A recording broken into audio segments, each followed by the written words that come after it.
Okay, first entry.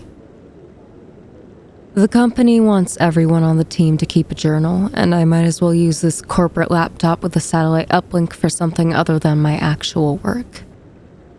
Even if writing this stuff is also about work. Our boss says it will help us reflect on our progress and make us less likely to repeat mistakes. We're doing highly experimental work up here, from what little I've been told so far. The other 30 or so people in this place barely said a thing at orientation this morning, giving us 3 new hires for the season little more than greetings. It's all very secretive and strict in this small division of a powerful global corporation I'm not allowed to mention, even in my own private writing. Actually, and I haven't tried this yet, I think I heard someone mention that the embedded keylogger on these notebooks will censor or delete any attempt to type out the name of the company. I wouldn't be surprised if that's true. Am I allowed to say that I'm somewhere in the Arctic Circle? We're heading into polar winter, and I'll be stuck inside a subterranean laboratory for the next 6 months with a bedroom the size of a prison cell? Well, all of those words seem permanent, so I suppose so. We were told to write every night, even on days where nothing big happens, so here I am doing it. Maybe it's for the sake of our sanity, to feel anchored and keep a sense of self in this cold and distant place, that sort of thing. I'm not the resident psychologist, though I am in the same neighborhood. I'm a neurologist with a rather unique secondary talent in software engineering. A few months ago, the company reached out to me when I was in a bad place and gradually convinced me to come up here and get a big paycheck. I'm 37, the only Scot among an international team, and one of only 4 women in this 6-month shift. All I know about what I'm going to be working on is that my talents are in demand. I have no idea how long this lab has been operating, or who all has been up here in the past. And with that, I'm going to bed. Second entry. I began my first full day here without any expectations. Now, at the end of it, I'm not sure where to begin in describing it, or how to feel about what they've been doing here. Frontier work's so cutting edge that the laws surrounding it are at most blurry, and for the most part, unwritten. Anyone new to this posting is given a few days to settle in and absorb what we've learned, one concept at a time. It may require shifts in what we as individuals find ethical, and we're allowed to spend today and tomorrow letting us adjust and fit into a camp on either side of some very dangerous ideas. We have 2 days to decide if we don't want to be a part of this and get a paid flight back home, or if we're willing to test our beliefs, moral codes, and understanding of existence for the next 6 months. But I still can't believe that something like this is now part of our reality. Following the big reveal, the 3 of us weren't sure how to react. This was science fiction, surely. Maybe something 50 years out, an unrealized concept that hasn't even reached the debate stage, much less see any serious planning. We laughed, nervously. Unflinching expressions were the responses from the veterans in the room. This was real and already realized. In fact, the trio I'm a part of was brought in late to help with system tweaks, fixes, efficiency, and to offer oversight and opinions from fresh perspectives. We aren't allowed to see the main lab yet, not until we commit.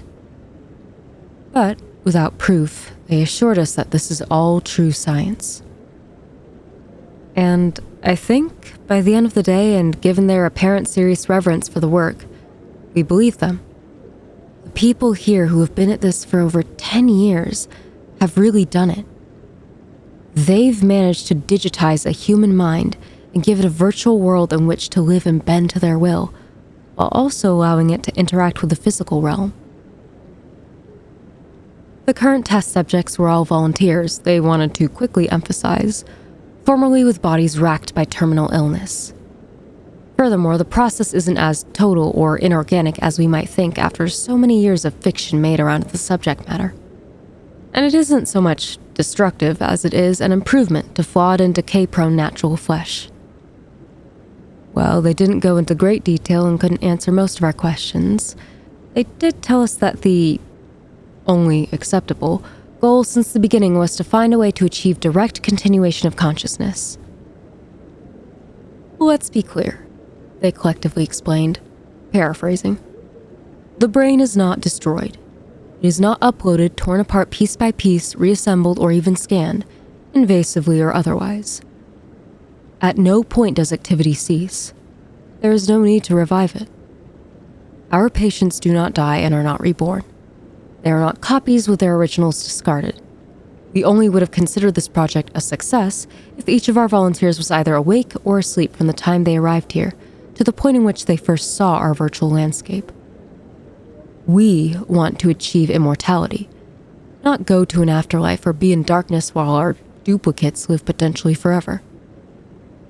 Now, do you want to learn how we did it? And that product sell was how the meeting ended. It's unfair.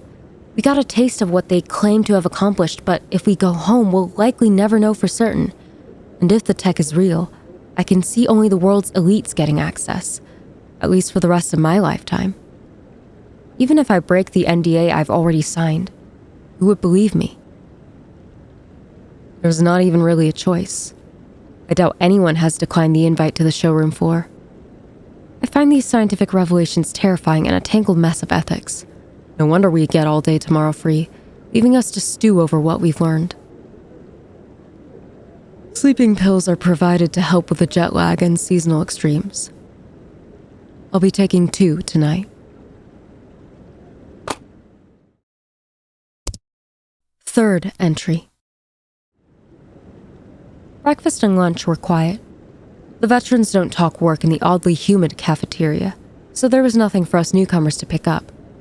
I spent most of my afternoon in one of the less restricted areas of the facility, their small library. They have the typical escapist fiction novels and books on history, but about a third of the space is dedicated to company chronicles, like what projects they've worked on, or the programming languages they've used and developed over many years. Skimming them, I got the impression that much of the information was privileged, known to the old-timer insiders, but not the wider world.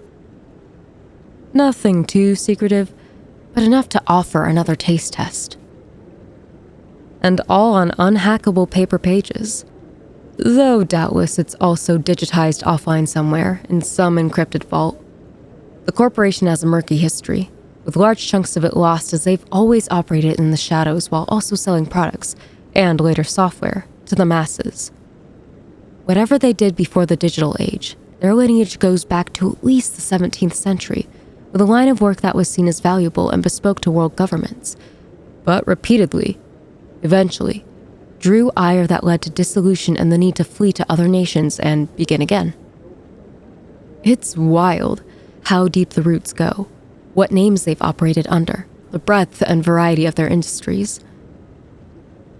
Their focus has shifted so many times that you wouldn't think they could be traced back so far in an unbreakable line. But maybe that incredibility is key to how they've lasted so long. All I can say for certain is that they've always pushed the envelope, not waiting for laws and society to catch up or be bound by the norms of the time. I can see how a government would both want to work with them and come to fear them. Here's the big one. Their records state that they rose to prominence and wealth when they were contracted to help take down the massive Dutch East India Company in the late 1700s from the inside. Regardless of their influence in the breakup, I'd imagine they got into the deep coffers amid the resulting downfall. And from there, they survived and adapted to whatever could sustain them in any given era. Corporate Illuminati, in essence. I'd have to be mental to get in bed with these people. And yet, this information is out in the open for anyone curious enough to look. They don't care if we find out. They'd likely be disappointed if we didn't. In contrast to the earlier 2 meals, dinner gave way to a spirited debate among myself and my 2 peers, both of whom also visited the library on their own time. Though I knew nothing about the lads personally, it does already feel like we have a kinship, at least professionally. And while I call it a debate, none of us had taken sides yet. All we had was our prior experiences and opinions. This laptop censoring mechanic continues to surprise me. I can't even type out their real names without seeing them deleted, first or last. We must all be registered in a central system. This level of security is something I've never seen. They must be using some form of AI for the detection. So, I'll call them Adam and Henry instead. These names have no special meaning or reflect their personalities. They were just the first that popped into my head as alternates. After some quips, observations, and other light remarks, Adam pulled us into the table's first longer conversation. I'll note that the cafeteria and common room are the only ones on the surface. They feature skylights that let us see mostly just stars and cold gray skies. Today, though, we had a sunset that went on forever and painted the room in warm hues. The rooms also gave our laptops a clear view of the sky, making them the only places where we can use their satellite cards to reach the outside world in a personal way. The library has hardline computers, sure, but those are public. I'm not ready to sign into any of my accounts, though, since everything is tightly monitored. Anyway, Adam came right out and labeled all of this as bullshit. Storage just isn't there yet, he reasoned. I don't even need to get into arguing if the process can or ever will work. A few years back, some researchers used a microtome on a tiny section of a rat's brain, the size of a grain of sand. They cut it into layers, scanned every cell, and turned the sample into raw data. It was that small, and it still required a supercomputer just to partially simulate a rodent's brain activity. It's debatable if they even pulled it off. I don't know what kind of hardware you need to store an entire human brain, but it'd probably need its own power plant and a skyscraper worth of circuit boards and flash memory. Do either of you think something like that is somewhere under us? No, mostly not. And it's useless to theorize anything for now. Henry then added, "This all feels so wrong. And I'm not just talking about their experiments. If ever there was a corporation that can own you or ruin your life. My logical side is yelling at me to get the hell out, but still, this might be my only chance to see something so many futurists dream about. If any group could pull it off, and assuming they're not lying about their own history." "Do you really buy into all of this?" Adam asked him. One of the books is a detailed report for an older project. I only flipped through it, but what I saw looked legit. They worked with the United States government back in the 80s and 90s, doing research into simulating multiple conscious beings, using computer hardware of the time. They claimed that the digital people interacted with each other in very lifelike ways. How do you even come close to pulling that off with the tech back then? But if it's true, then give it 30 years of advancements, and maybe the company can really do it. All 3 of us remain skeptical, of course. But tomorrow, we have to decide to stay or go. Both options worry me. I'm going to bed tonight thinking of rat brain. 4th entry. Today was... I don't know where to begin. My worldview has completely shifted. Or maybe it broke completely. They actually did it. And although I'm saying it, I still don't quite know what they did exactly. For the sake of simplicity, I'll say that, yes, they have digitized the consciousness. But perhaps given it an upgrade is a more accurate way to describe it, where other words currently fail. After breakfast, we met with our recruiter and the 3 of us chose to stay on board. No hesitation. Not after thinking about it for a night. An hour of paperwork later, we got our titanium keycards and were brought down the floor to the first restricted level, where the main labs and engineering operate. It looked like half of the place's staff were there at once, each of them busy running diagnostics, writing software, checking on the health of the test subjects. Or simply interacting with them. Chatting. The site director greeted us. "Good to finally meet you. I've heard so much. I'm sure you'll be valuable team members." All the usual time-wasting platitudes. We only wanted to see how they did it. And this lab, if you can call it that, is more of a large, open lounge area. Not bright, white, and sterile like one might expect. With its luxury chairs, mini kitchen, large TV, and gaming equipment, any experiments here must have been done via the expensive laptops everyone carries around. "Sit anywhere you'd like," the director instructed us. "From this floor down, the network will let you communicate with our 5 volunteers. You can join them for a private chat, or sometimes speak with several at once. Just keep in mind, they're still like us and are better with one-on-ones. And there are queues and time limits, that sort of thing. Be efficient with your sessions." "Is that the experiment for today?" Henry replied, half seriously. "Yes, actually. Having conversations with them about anything is a part of the development process, and it's the easiest part of this project. You need only be social. We have 3 men and 2 women in our program so far, and we've scheduled an hour for each of you today. They're eager to meet you." We split up and I found a quiet corner where I expected to perform some kind of Turing test. I had to find out if I was actually talking to a person or just a sophisticated chatbot. I sat by one of the room's many oil painting replicas, plugged in my provided headphones, and signed into the interaction program. Boxes with 5 names popped up, 2 of them ghosted out and already busy.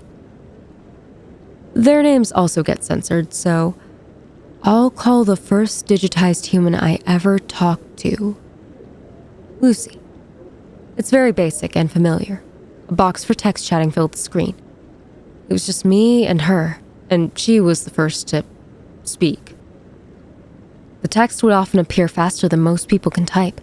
Because the records are kept, I can copy and paste this conversation verbatim. "Hello, welcome to the lab. What do you think of all this so far?" "I'm not sure," I typed back. "I don't even know what to say." "That's normal. This is a new experience for you. The security measures here can be pretty annoying, and I say that having been the one to come up with most of the ideas. What can I call you that won't get censored?" Sam is fine." "Okay, Sam. Do you want to stick with texting for now? Or we could try a voice chat. I can also access your webcam, but I don't have a face to share just yet. We're still working on that. We haven't quite gotten true vocalization down either. You can talk to me, but my responses will be voiced by an AI. A good one, but the trained ear can tell. The emotion isn't there." "Let's stick with text. I'm a bit self-conscious about my heavy accent." "Your file says that you grew up on the Isle of Skye. I visited once.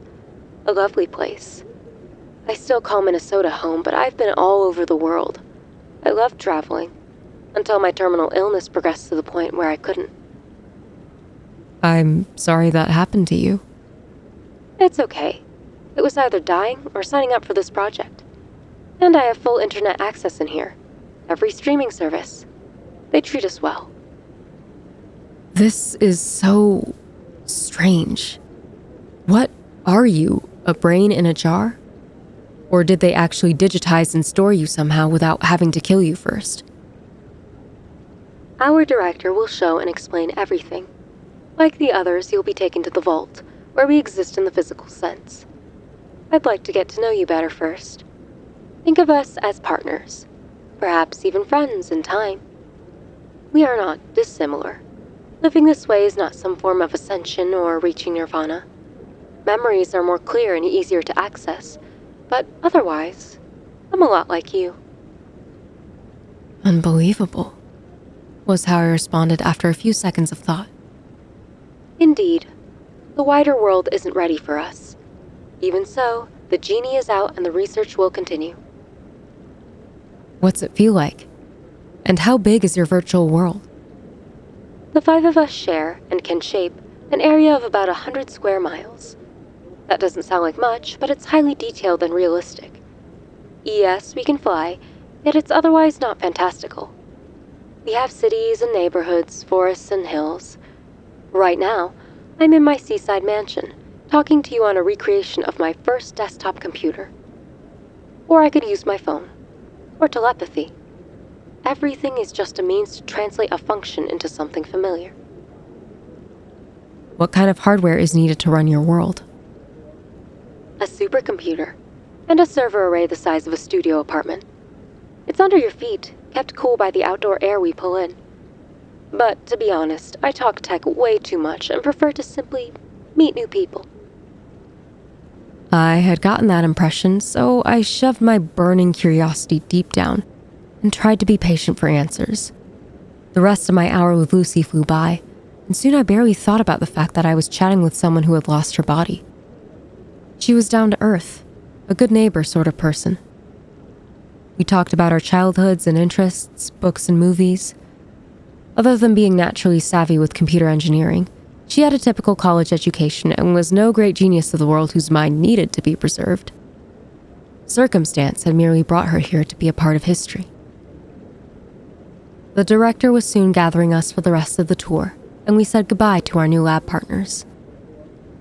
The vault was 1 floor below, requiring a keycard swipe and retinal scan just to get the lift to move down. When the doors opened, all that was ahead was a long metal hallway of very clean, filtered air and UV lamps. With us were 2 lab techs, as vault access required 3 people at once, so that no one person, or pair, could get inside and accidentally or purposefully alter the results and direction of a long-term experiment. We rarely go inside the vault, the director explained to us in so many words. It's mostly for the newcomers, to show them proof of our progress and help them understand what we've done. New volunteers are processed in another lab. What you're about to see are completed specimens. For now. For now? One of the guys had asked. The process is still evolving. Further transformation is always possible. None of us asked about this transformation or had any other questions until we got into the facility's most important room. Clearly, there weren't some advanced supercomputers or drive arrays in there. Not with cleanliness protocols like this. We even had to suit up into hazmat suits that were sprayed for decontamination on the way. There had to be a biological component to all this. With the lab techs on either side of the door to punch in codes and swipe their cards, the director had another retinal scan in the middle of the thick slab of metal to get its heavy gears in motion. It slid open elegantly for something so large, and cold, condensed air came bursting out. The room was fairly small and kept refrigerated, and other than thick bundles of uncountable wires, the inner sanctum's only feature were the 12 metal pillars that ran from floor to ceiling. 5 of them had green lights and small active monitors on their sides. The other 7 canisters were dormant, and, I figured, empty. They're in those? Adam wandered up to one of the tubes, read the name on the screen, and said something like, I was just talking to him. Without a word, the director touched the tablet-sized screen and tapped in 6 digits on a digital keypad. What looked like vitals appeared, although it looked like only brainwaves were being monitored. His finger then went over the diagnostics box, hovered hesitantly over the open option below it for just a second, and then touched it lightly. Locks audibly disengaged, and the tube began to descend into the floor to reveal the contents within. During the grand reveal, I thought about what I was about to see. An otherwise dead body, suspended in a test tube with numerous wires going into the head. More likely I'd see a severed head, body no longer required. Or it could be something more plain and less grotesque. An ultra-dense holographic storage medium that could hold exabytes of data, maybe.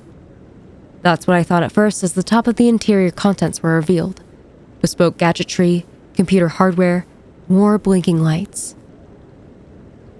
It would turn out that that part of the unit was for life support and translation equipment that turns organic neural patterns into digital ones and back again.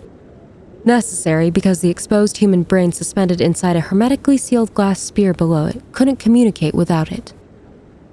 But this was not your typical brain in a jar from a 1950s B-movie. It floated in flowing blue fluid that was continuously pumped from an oxygenated and enriched reservoir below, synthetic blood. Superior to the real stuff, we were told. Lasted at least 15 years, and more efficient. As impressive as it was, the brain itself, laden with wires. Despite being a neuroscientist, I've always found brains a bit gross, in appearance and structure. Oh, fascinating, sure, but I'd rather study them while they're hidden inside a head. This brain, though, was undoubtedly beautiful. The three of us were captivated, and who could blame us? It was like looking into an infinitely faceted crystal of living light. The shape was not unusual, but the material. An elegant blue marble surrounding fireworks nearly frozen in time, the brightness within dancing like an aurora. Us newcomers had no explanations or theories about what we were looking at. Was it squishy and synthetic like blood, or solid like a resin? I was too mesmerized to really absorb the director's words at that point, but I think I can summarize them now that I'm writing in bed with a file on the technology alongside my journal on the screen.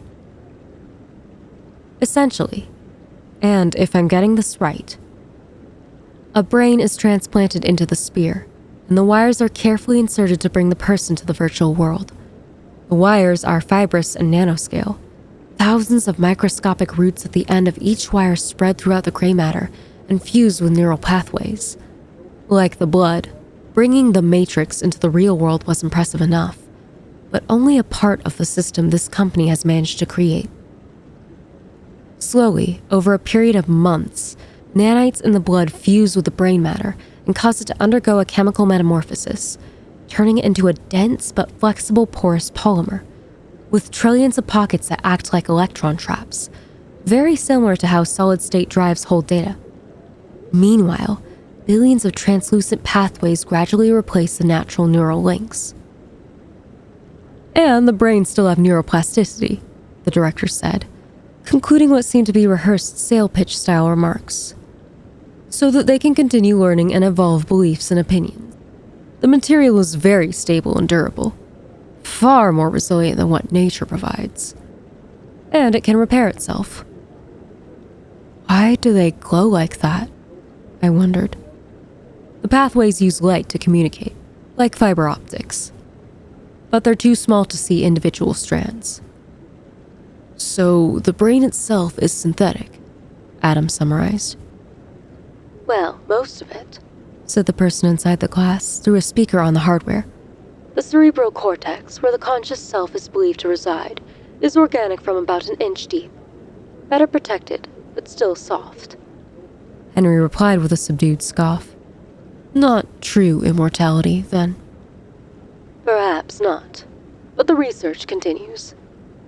This is Dr. White. The director introduced us to the brain. I have to hide his real surname, of course. Unlike the other volunteers, he's one of us. Our man who can look at the system and process from the inside. Dr. White then explained to us in great detail the nature of the program itself, and how the path to a 100% synthetic mind had been stalled not by the technological ability and will, but by deep ethical concerns and philosophy. They call it Project Theseus.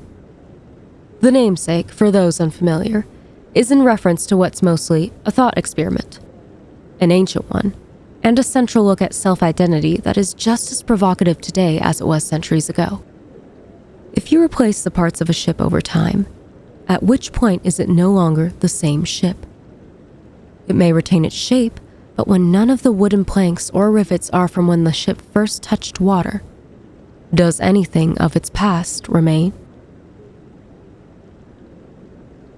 In order to achieve an unbroken chain of consciousness, at least to the best of our ability, minds were transformed into complex organodigital constructs. Bit by bit, memories, motor functions, human instincts, and at least a portion of self-awareness changed. Too slowly on a day-to-day basis to notice, with the process speeding up a little during a bodiless brain's sleeping hours, about 5 hours a night. At no point did the volunteers feel as if they passed over into a new existence. They weren't provided updates on their progress until the transformation reached its current stopping point. And still, the synthetic brains are only seen as the first step. Should the goal of a full transition be realized, they will be pure and super dense malleable data able to be transferred. Maybe copied? Placed into robotic bodies, backed up daily, or even put into stasis, with the blood acting as an energy source but not necessary for survival. Unlike meat brains, it won't rot or suffer damage when the flow stops. It will just go into a dreamless sleep until plugged in again. After a long day of scientific revelations and the many details of how they came to me, my own primitive mind is stuck on the same thoughts as I write this and try to stay awake.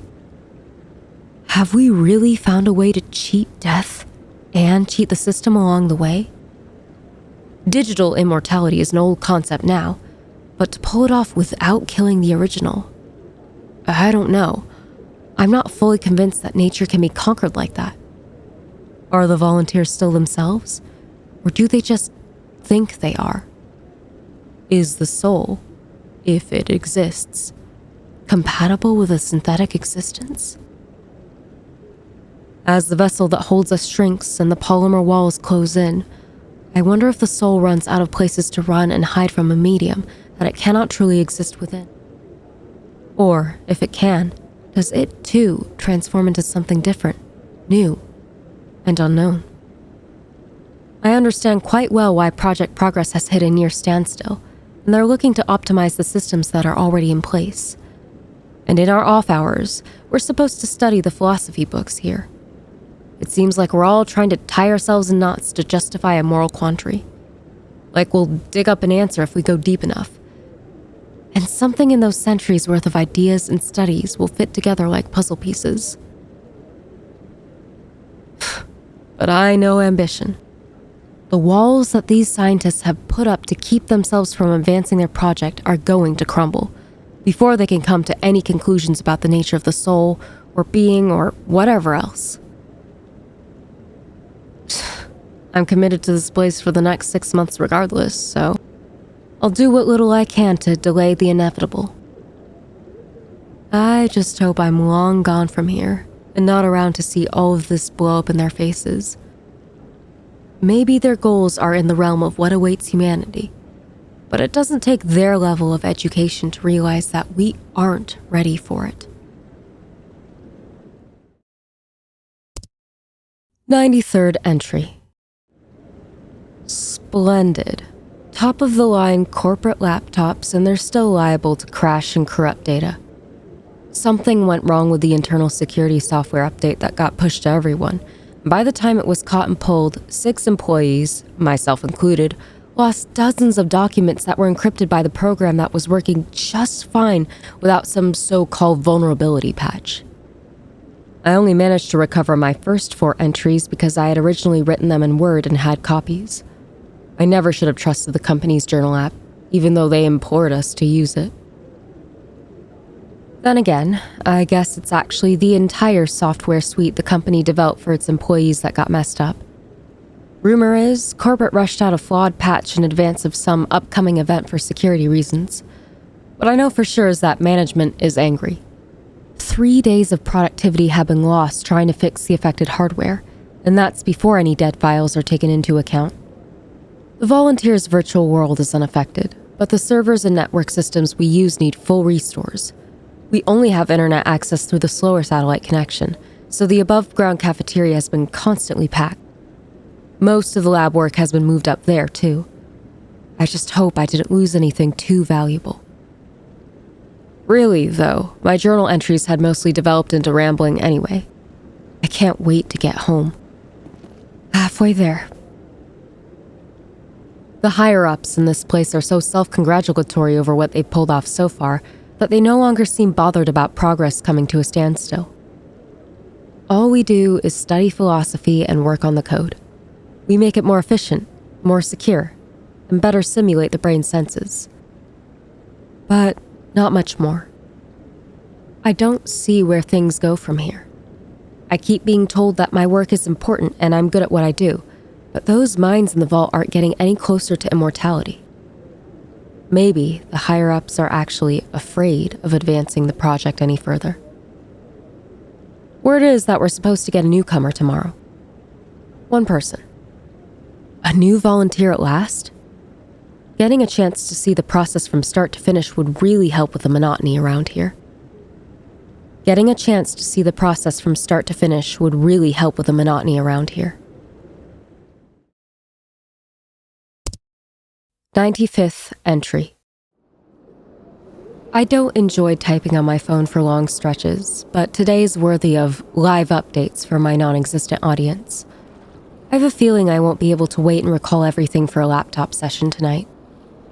Looks like the phone app has synced with my journal's previous entries.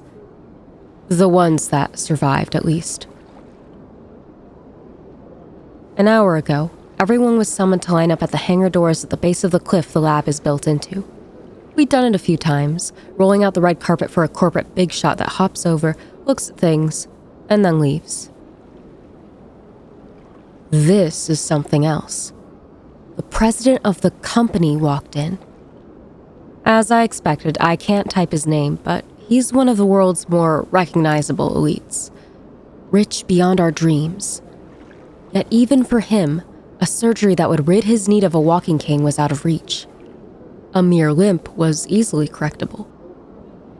I could see the signs as he went by his murmuring and surprised underlings. It was neurological. And I overheard him complaining to my boss as they went to the lab together and paid the rest of us no mind. Out of time. Stood out. He's come here to have the procedure done. That's obvious to everyone. It's almost comical, definitely a cliché.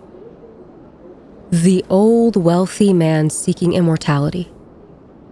Henry and Adam already assumed that he started and funded this entire project for his own benefit. A fair suspicion, but the only person around who knew for sure what he was sick with, and for how long, was likely the man himself. Given the extra security measures, I doubt they'd let me sit in for the surgery on this one. It's not all secrets and whispers, though. He surprisingly addressed the entire staff about an hour after his arrival, speaking to us in a full cafeteria and under the dimming afternoon sunlight. He was oddly humble and candid, maybe even unable to completely hide his own fears of mortality. He talked of his long life and successes, of course, but also actually thanked us for our hard work and sacrifices. And then sped right along to the part where he revealed all. It wasn't a disease or other malady that can be eradicated by simply abandoning his body. Of all things that could threaten his life, he was afflicted by the one that would follow him into a liquid-filled container. I have an inoperable tumor, deep inside here, he revealed to us, pointing at his head with a trembling finger. It's my hope that it is no longer able to grow following the procedure, or, more fortuitously, destroyed outright. And then he apologized. I'm sorry for intruding upon your work here, placing my needs above your scientific efforts and interrupting any projects. Should I make it to the virtual universe you've created, I will keep mostly to myself. Dr. White's AI voice replied from the room's speakers. You don't need to hide from us, Mr. President. We will gladly welcome you into our community. The big man didn't respond. He looked sullen, with an absence of hope. He spent the rest of the night in the VIP room, sleeping or preparing. I wonder what it's like knowing it's the last day you'll be inside the body that carried your mind around for nearly 80 years. 96th entry. things are finally getting interesting again. Even while the people in command continue to argue against his wishes, right in front of the rest of us, the president insists that our provided phones be fully unlocked to give us access to the cameras and audio recording. And here it was looking like we'd be going into an even more strict lockdown. Wi-Fi is heavily restricted, and there are no cell networks in range, but I'm typing this on a phone that now holds pictures of this place, and even a video of the president's speech about the future of humanity. It's like a weight has been lifted off of my fellow underlings. The look on our boss's faces. That brain tumor must be affecting his judgment. Must have been a thought that passed through all of their own heads. The president insisted he was still thinking logically, that he had already easily passed the rounds of tests all volunteers take that revealed the state of their mind. Precautions are taken to ensure we only allow the best brains into our vault. No psycho or sociopaths. No one unstable. His reasoning? He wants his address, the last one he'll give in his body, to serve as the grand revealing of the project. Our names and location will remain classified, but otherwise, the world is ready to know about us. So he claims. I'm not alone in agreeing that it's still way too soon, but I have to admit that it'll be exciting to be at ground zero when the news breaks across the world. He's heading into surgery right now. Following a round of post-op tests, the transplant will take place in the central lab, where he'll steadily be hooked up and given his senses back, along with the ability to interact with the outside world. He won't be networked until he's in the vault, but he'll be able to see and hear everything around him, and talk to us. I've been told the pre-conversion first steps of the process usually only take a couple of hours. But in this case, he's been very insistent that the entire conversion be done faster than ever before. The doctors are worried about the stress that might cause and other potential consequences. Mind of Theseus is supposed to be transformed slowly so that you don't feel it happening.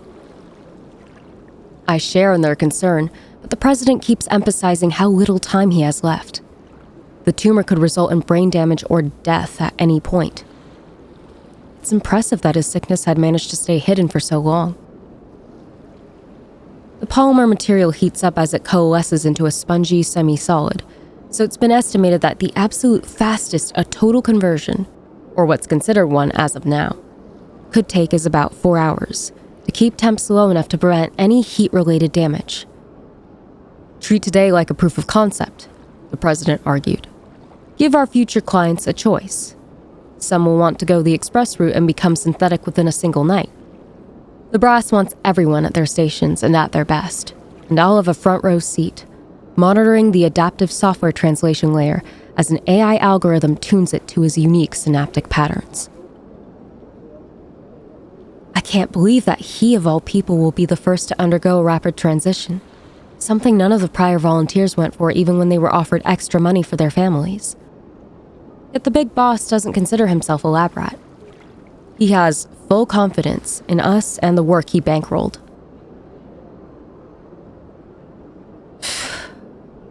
I'm not much of a believer, but God be with us tonight as we step into the unknown.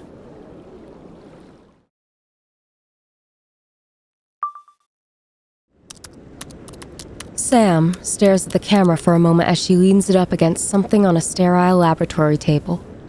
She has auburn hair and small, dark eyes. She doesn't smile, despite the newfound freedom to make video records, like everyone else in the facility. Right now, she has a job to focus on. There are only a few people in frame, but the sounds of keyboard clatter, screens being tapped, and indiscernible talking from all directions suggest that the room is full. In the middle of the shot is the tall, narrow and round unit that will hold a freshly procured brain, keep it alive, and translate its thoughts into a digital medium. Once it has become synthetic, it will be moved into the vault. I still don't like this, an older man in command says after looking at the camera and sighing. He adds as his eyes focus on his tablet. Remember, no names. Use your aliases we employ on outbound communications. Yes, Doctor. The person later identified as Henry replies. How's it looking on the hardware end, Reindeer? System checks are all green, Sam informs them from her station. Chamber is sterile, Adam says off-screen. Ready for transfer. 2 lab techs wheel over a cart holding a large metal case. They open it up and take out one of the glass spheres from the vault, which have been protected by thick padding. The orb is filled with synthetic blood, and the gray lump of consciousness inside it has numerous wires already hooked into wrinkles and the stem. The techs carefully and gently insert it into an outer shell on the machine, and once the sphere is close enough, it seems to be pulled in by a vacuum. The sphere rotates, locks in place, and is filled with light. All connections secure, another voice in the room reports. Vitals are stable. We have positive synaptic response. Computer handshake accepted, Sam adds. His thought patterns are on screen now. Incredible. That's what the raw data looks like? Gigabytes a second are being written. Buffer looks good. Less than 1% error correcting. You wouldn't think that's the brain of one of the world's most powerful people, Sam's boss comments as he studies the organ. Dr. White, how's he look from the outside? The sandbox isn't suffocating him, is it? No. Our readings indicate that he is quite calm. That's good. A couple of our patients started screaming right away, like they were in a straitjacket. Or maybe he just doesn't mind being trapped in his own, mind. All right, initiate the polymer conversion. Set at 4 hours. The video continues for several minutes, in which nothing remarkable happens. The lab workers monitor the progress, call out vital signs, and focus on the well-being of the president. Once she seems to realize that this isn't exactly worth using up her phone's battery to archive, Sam ends the recording during a pause in her work.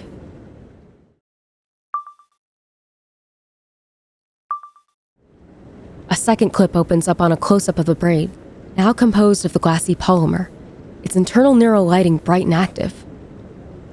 Wordlessly, Sam pulls back and shows several of the exhausted, yet pleased, and even mildly excited lab workers, her boss among them. 3 hours and 52 minutes, Henry says with a tired sigh. A world record. Mr. President, how are you feeling? Dr. White's voice asks. Never better, The unit's AI text-to-speech responds. but I need a change of scenery, away from this lab and my own thoughts. Surely we can expedite any quarantine phase. I want to see the others and the world you've made for us. Of course, Sam's boss agrees. We only need to do the wellness exams, and run a scan to confirm what's happened to the cancer. We can connect you to the network in the morning. Why don't you get some sleep? I don't need sleep. Do the tests now. Keep this momentum. I'd like to get an announcement out before the press notices my absence and starts poking around. It could be a disaster if we don't get the first word on our success. The lab workers look at one another. They know it's not a good idea to continue without rest, but the medical officer assures them that he and his team are still in good shape to conduct the exams. Everyone else is dismissed. 97th entry. After today, I'm not sure what to think all over again. We've proven that a relatively fast conversion is possible, but the hubris on display has reached new heights. I'm still entranced by the science and the process, but there is no universe in which our world is ready for the reveal about to be made. Hell, even if there was, the others are rushing to finalize this technology at what they see as its late development stage. In my opinion, this project is still in alpha. And I finally started wondering as I typed this, what does this mean for the company? Is the big man now an immortal executive? The super wealthy were already just about untouchable, and now we suddenly literally live in a world where they exist in a digital realm and can have backups of themselves. Death is supposed to be the great equalizer, but if only the elites can afford to subvert it. I'm not saying any more here. I'm not convinced these journals aren't monitored by the company. I'll just keep the thoughts in my head. It can't get inside of that. Not quite yet.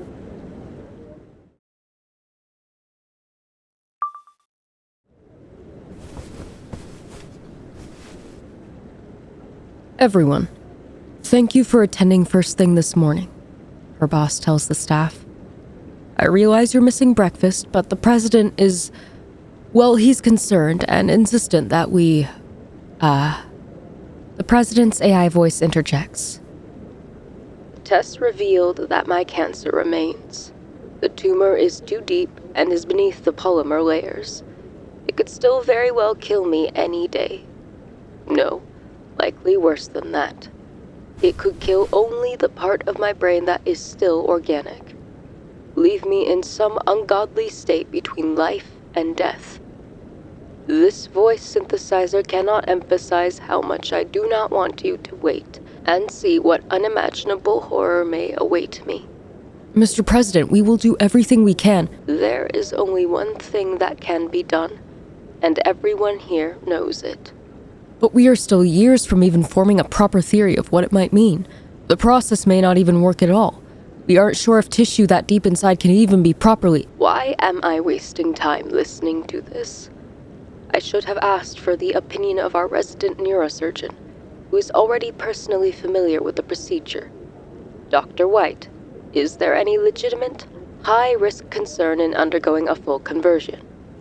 Anything you know for certain that could go wrong? We have no solid conclusions as to what a conversion past 60% may do on a physical, mental, or emotional level. Dr. White's voice replies to the room speakers. Our hesitation to proceed further was more of a moral dilemma, of identity. One might say, of a spiritual nature. Is that what you've been wasting your time on all year? Efforts to prove that the soul exists? The AI voice keeps the president's tone stoic and forward, masking any anger and intolerance. We are a cluster of neurons that give us the illusion of free will and the idea of a conscious self. We may strive to live and can be overwhelmed by fear, but I do not believe in the soul. So, I will sign whatever forms you want me to. I consent to being a test subject. I felt no different over the course of my previous session, other than being able to think more clearly and sharply than I've been able to in decades, and I do not fear becoming fully cybernetic. Even a poor outcome must certainly be better than dying, or existing in a half-dead state of limbo. I volunteer to lead this project to its final stages. Now, what else do I need to say? I am paying you to rid me of this dying flesh. The room goes silent, except for a few nervous murmurings and coughs. Okay, we'll do it, the director relents. We do already have a delivery system in place to get the polymer nanites deeper into the brain. It should only take an hour or so to set up. Team, let's get to work. Finally, some courage. The president scoffs. Sam fumbles with the phone in her pocket and ends the recording. 98th entry. I'm hunched over my phone, tapping away nervously in the waiting room as the operation wraps up. They don't need me yet, but I got a glimpse of it. A simple thing, really. They're finding entry points to stick long syringes deep into the brain. Then it'll just be a matter of cautiously pumping the juice into the last natural portion of an 80-plus-year-old mind. I suppose it's appropriate that he'll be the world's first fully synthetic life form. Or at least the first one that was formerly organic like the rest of us. I need to get the hell out of here. We call ourselves scientists, but in this place, we only answer to a company and its motivations, not the process or international laws. We're going to create an abomination today, and that will hold true even if the process is 100% successful. I don't want to imagine what happens if it isn't. But I can't say that the owner of this company getting himself trapped in a hell of his own making wouldn't be poetic. I talked with Adam and Henry at breakfast today. Nasty weather, I might as well add. An ongoing blizzard keeps bringing whiteout conditions. Sounds like the two of them are about as disgusted by the last 24 hours as I am. The facade of the noble scientific pursuit here has fallen away revealing the egotistic corporatism underneath that was there from the start. None of us will admit it yet, but I have a feeling we'll all be going public once we're home. For that matter, maybe something should go wrong today. The big man is so confident in his little immortality attempt that he's encouraging us to record everything. If the worst does happen, I'm sure we'll all be ordered to delete the videos and hand over our phones. But I'll do what I can to get my copy of the evidence out there, and make them believe that my phone wasn't even on me.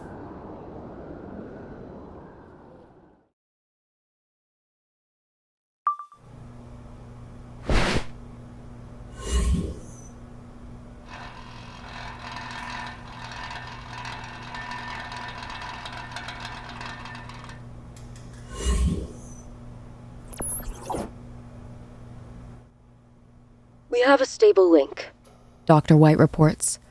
Mr. President, we are ready to begin the total conversion process on your command. To die is to lose a person's entire history and all the knowledge he has found over decades. The president's voice assistant responds. Today is the beginning of an end to such tragedies. I am ready to prove what is possible. He concludes, as always, full of himself.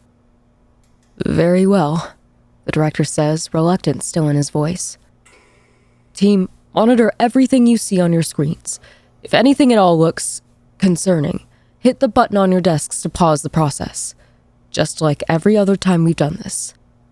We are simply going a little further today. After a few affirmative replies, the director steps back and the machine begins to pump in the polymer nanites deep into the cerebral cortex, the cavernous depths where the conscious and subconscious dwell. Positive response from the inner cortex, Sam calls out as her desk's hidden camera captures the process and the sight of flowing synthetic blood.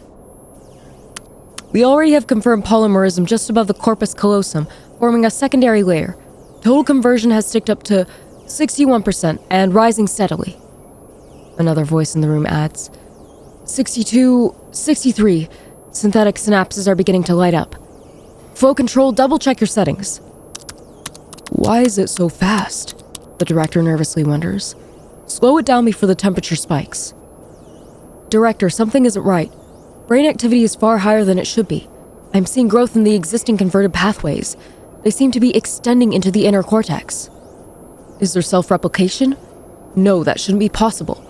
Maybe latent nanites were reactivated and... It doesn't matter. Shut it down so we can run a full diagnostic. Mr. President, apologies, but we're going to have to delay your... Sir? Can you hear me? Dr. White, what's his condition?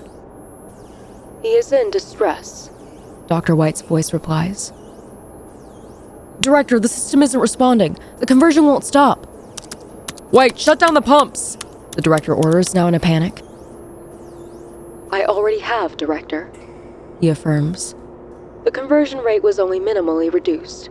I'm not sure how, but it appears to have become self-sustaining. Every synapse is firing. He is crying out in tremendous pain. Disconnect everything. Shut off life support. We have to reduce brain activity. Put him in a coma until we can understand what's happening. Director, Sam speaks up over the commotion. He suddenly went quiet just now. The conversion reached 73% and... Just look. The camera shows what is apparent to the staff. The glowing light of the mostly synthetic mind had shut off in an instant, like someone flicked a switch. Oh God, what have you done? The director murmurs and turns to his staff. What happened? How did this get away from us? Sir, the conversion is still ongoing. Maybe this is how the process works? How will we know? We've never gone this far before. A senior member tries to assuage his fears. This could all be a normal part of the synthetic transition. None of this is normal or natural. We aren't even aware of the laws of this science yet. Silicon-based life almost certainly can't evolve on its own, and... The cancer. Maybe it was the cancer. It infected the polymer and spread. Director, are you okay? Dr. White asks.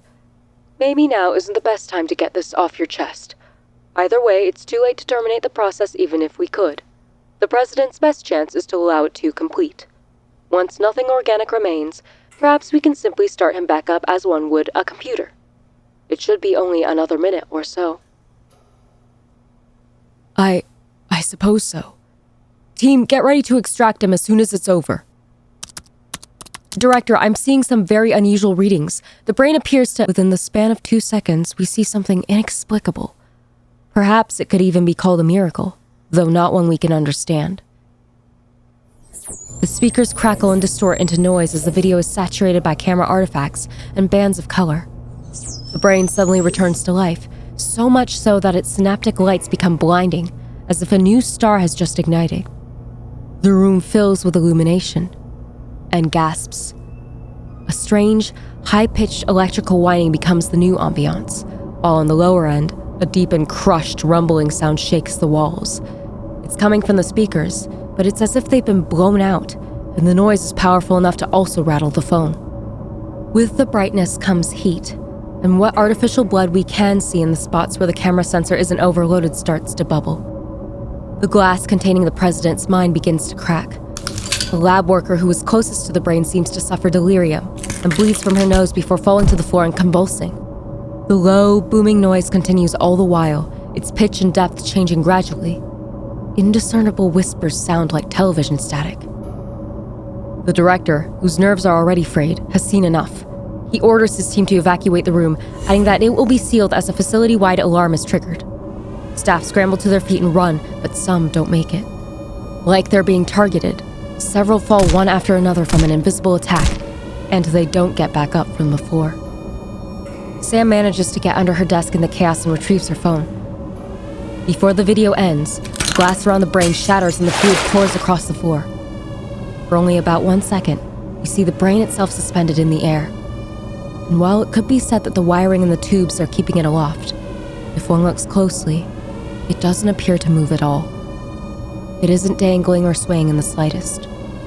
The mind seems to be floating in the air on its own.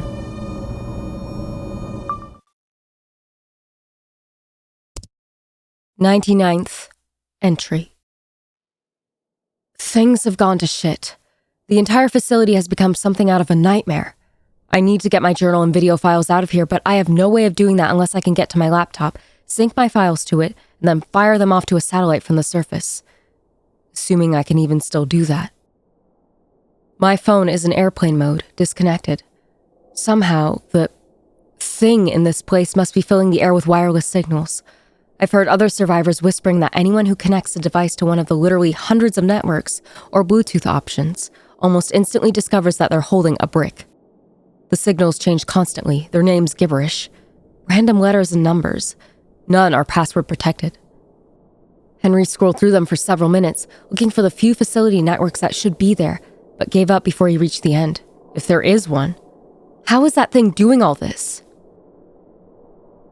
My thumbs are already tired from writing this on a phone at minimum brightness. In case I can't get my video files out, I'll summarize what happened in that lab about 12 hours ago along with everything else. What I can't provide are explanations. Today, we attempted our first full conversion.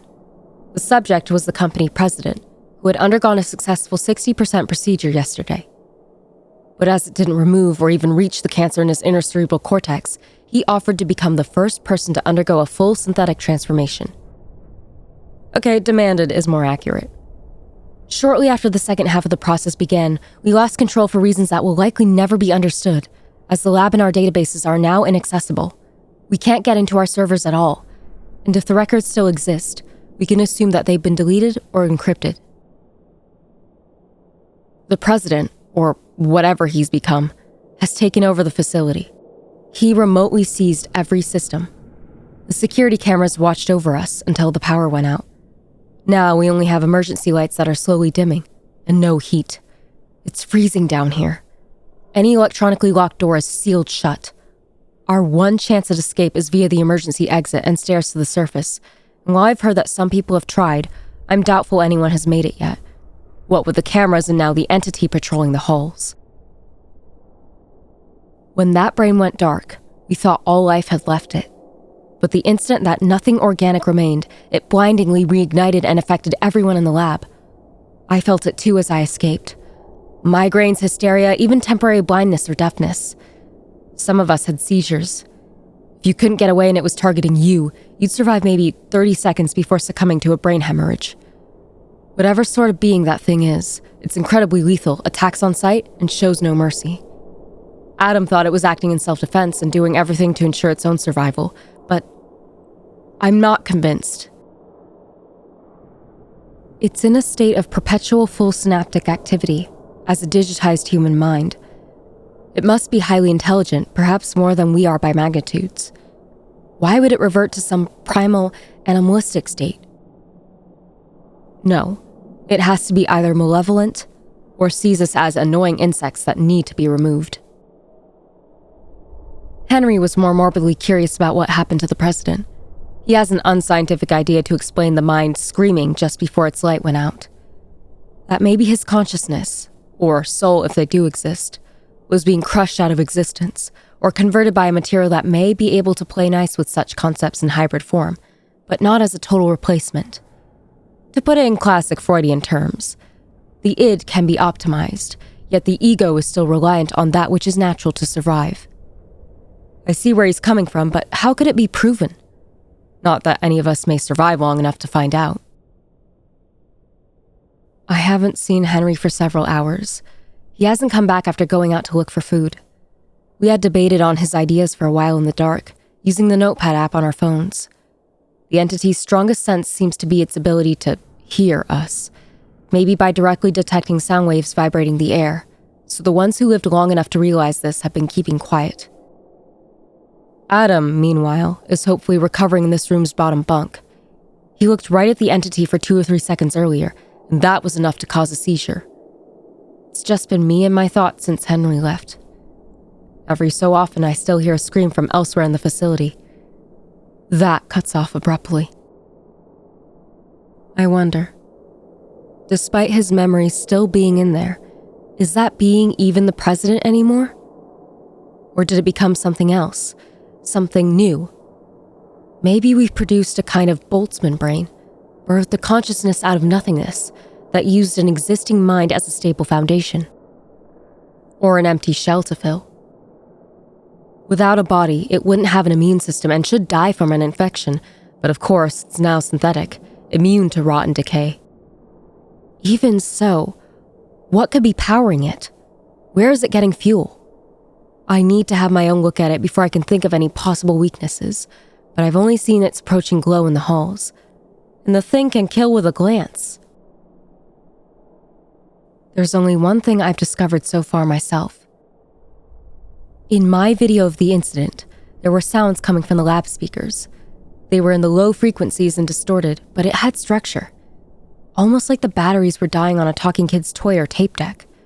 When I was reviewing my footage, I set the video to play 10 times faster, and doing so lets one hear the being speak through the PA system it had hijacked, even though a method that lets the minds audibly talk directly to us hasn't been implemented yet. Its words are hard to make out clearly, but I do have a best guess. One possible explanation for why it spoke to us too slowly to be perceived is that it thinks and runs at a far higher clock speed than we do, and overcompensated for the time dilation when it tried to communicate. It greeted us with, "Wait, I think I hear Henry. We'll continue when I find out what's going on." Okay, I have to go. He's bleeding, got attacked. It's busy trying to break into the vault. We have a chance to escape. I have to leave Adam for now.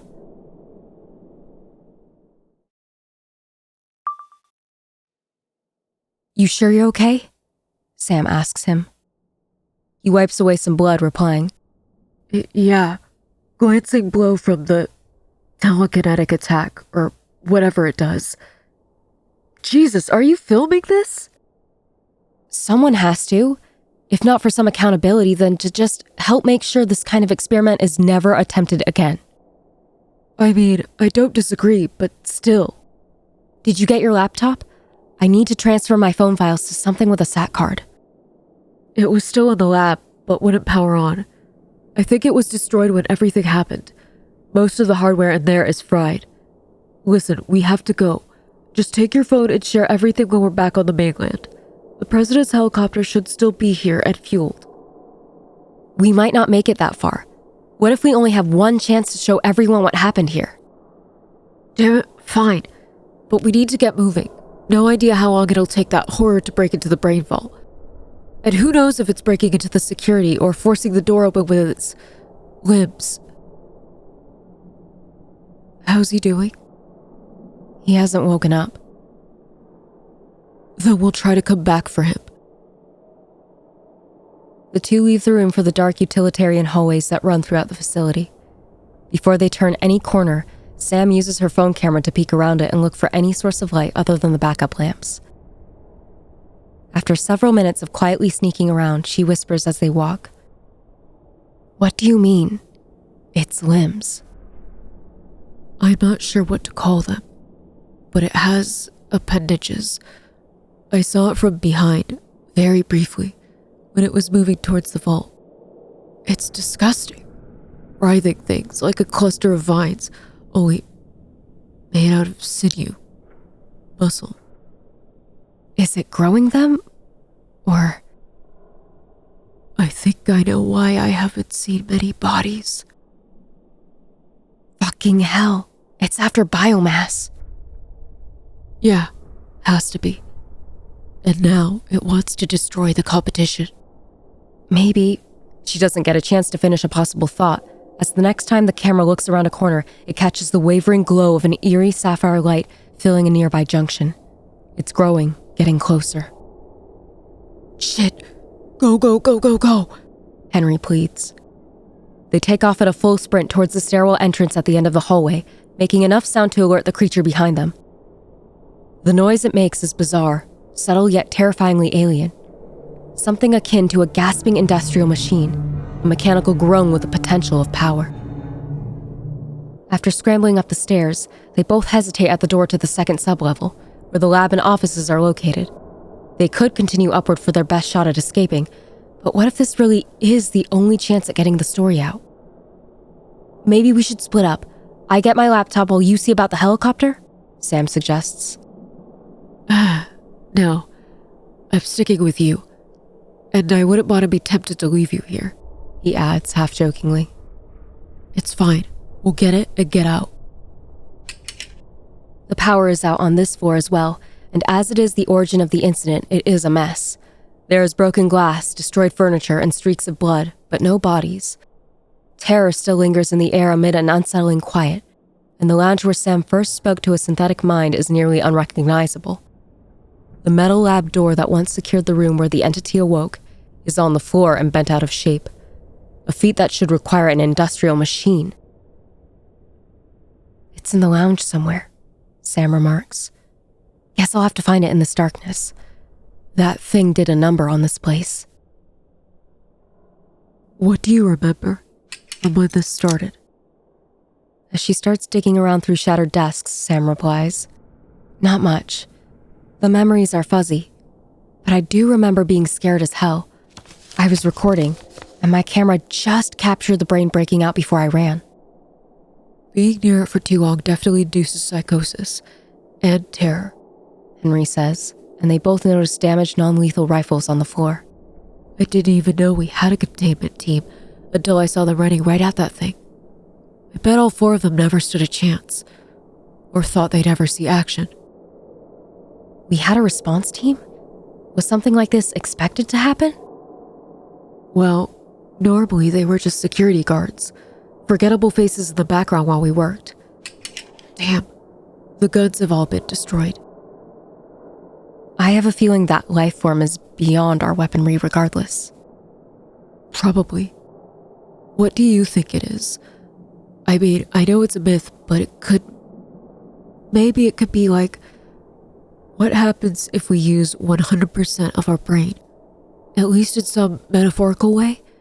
Whatever it is, I don't think the president is in there. This whole place needs to be bombed, wiped off the map.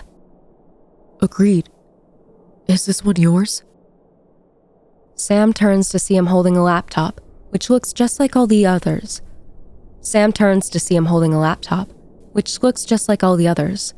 Save for a small sticker for Scotland's Dundee football team. She grabs it and quickly opens and shuts the lid to make sure it has power and is working. Thank God. Where was it? Under one of the chairs. Listen, I have to ask. It doesn't matter either way at this point, but I know you've disagreed with what we've been doing up here for a while. You didn't, sabotage anything, right? Not that you could have predicted what would happen. Sam says nothing at first, eventually muttering, "No, I didn't do anything like that." I was starting to think maybe you two might have. Huh. No, we didn't. I mean, as far as I know. Still alive, eh?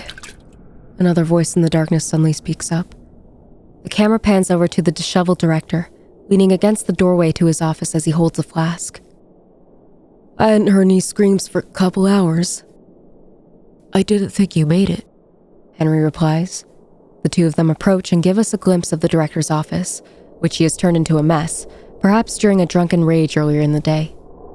I never saw you downstairs. I ran and hid in my office like a coward, right as it all started. The despondent man tries to wipe off some of the dried blood under his nose.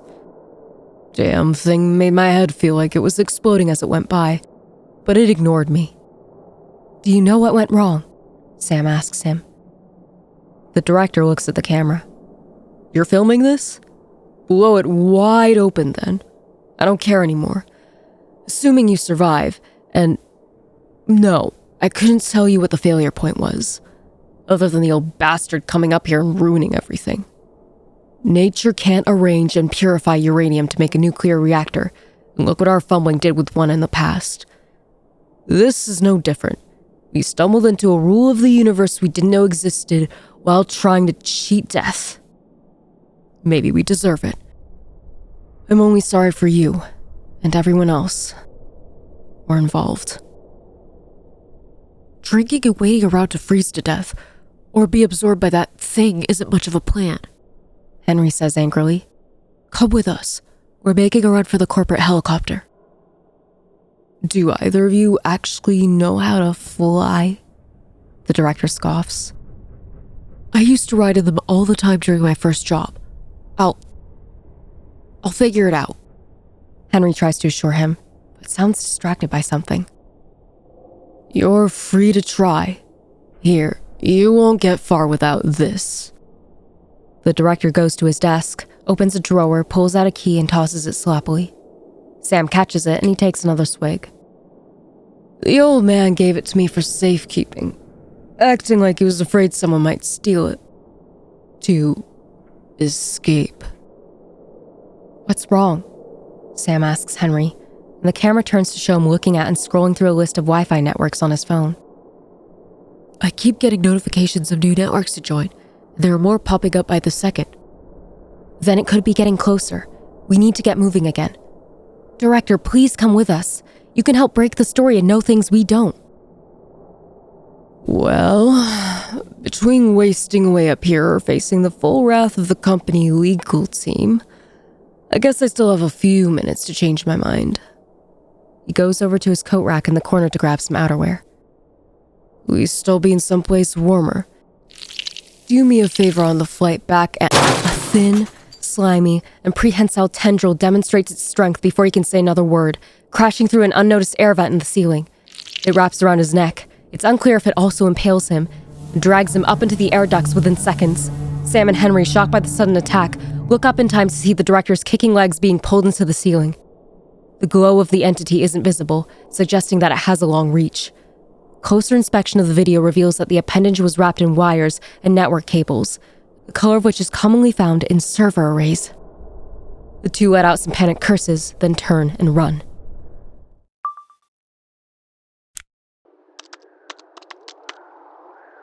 Okay, Sam huffs, nearly out of breath. looks like the uplink is working.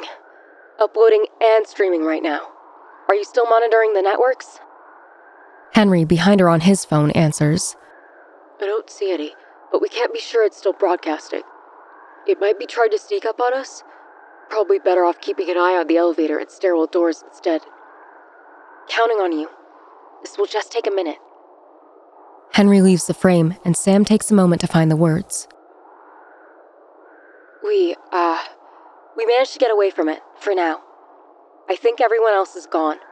And I saw it in full. For just a second, at the bottom of the stairs as we were running from its tentacles, or maybe roots.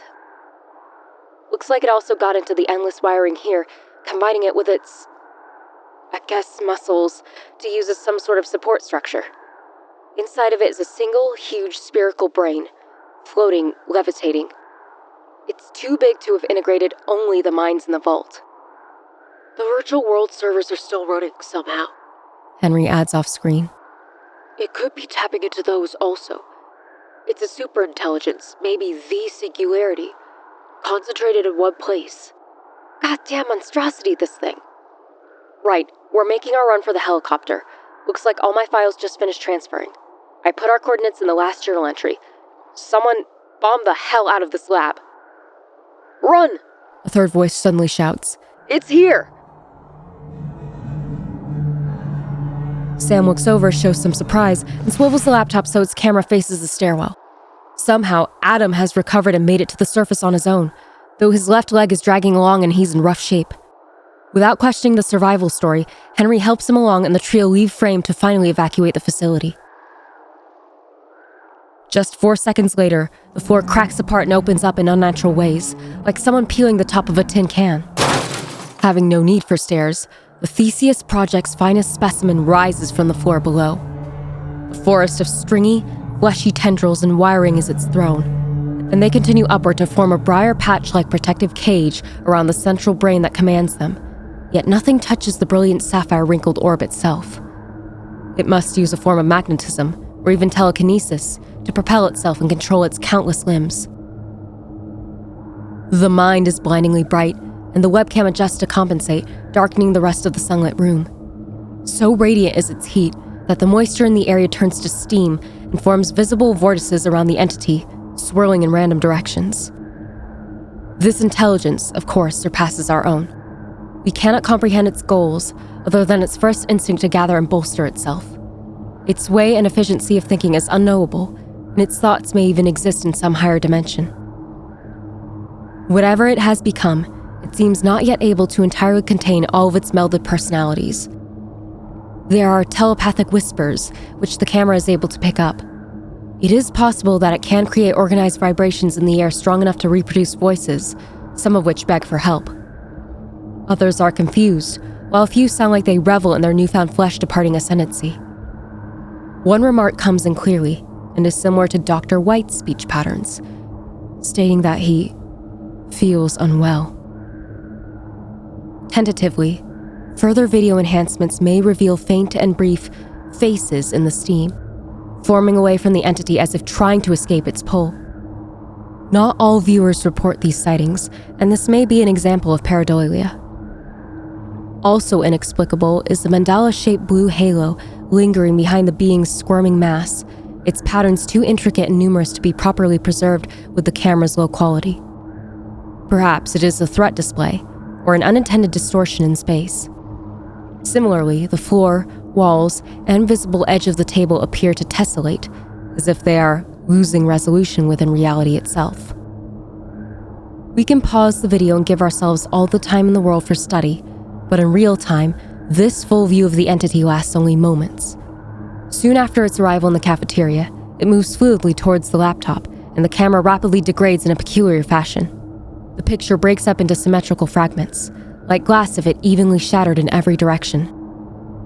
Bright violet fractals spread like frost on a window, until the stream terminates. The following text also made it out of the facility's corrupted, signal-saturated air. 100th entry.